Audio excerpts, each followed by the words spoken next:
Vai jūs esat kaut ko dzirdējuši, kas šajā rajonā bija kara laikā? Nē, tik vietēji mēs neesam. Geto? Kaut kur šitā.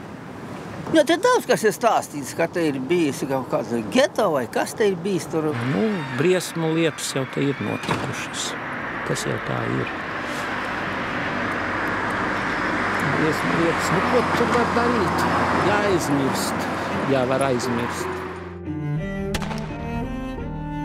Tas bija nolēmis nekur nebraukt, jo tur runā bija par to, ka, viņam nebūs darbs, vai ne?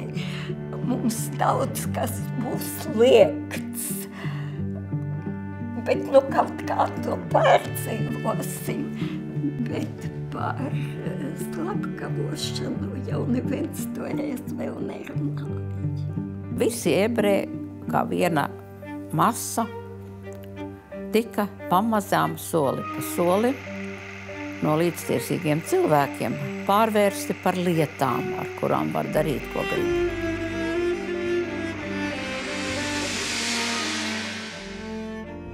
Es varēju aiziet, un man vajadzēja aiziet. Es to apzinos kopā ar savu māti, un ar savu brāli, un ar vecumāti, un ar neskaitāmu tantiem. 30. novembrī vai 7. decembrī uz Humbulu. Tad es būtu nošauts. Neviens man neatteiktu. Un mēs stāvējām vienā rindā. Un stāvējām ilgi. Gājām kāds solis, un tad mums atkal bija jāstāv.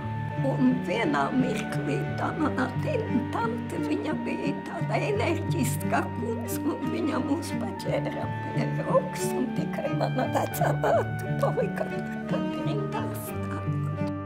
Izdzīvot okupētajā Latvijā varēja tikai, ja tevi kāds dzīvības briesmām glāba. Jebkura draudzīgs skatiens, jebkurš rokas spiediens, jebkurš, kura maizes ņuka vai rikajā, kas tika pamesti. Tos atcerēšos līdz pēdējiem brīdim, kas vairs nav tik parādi.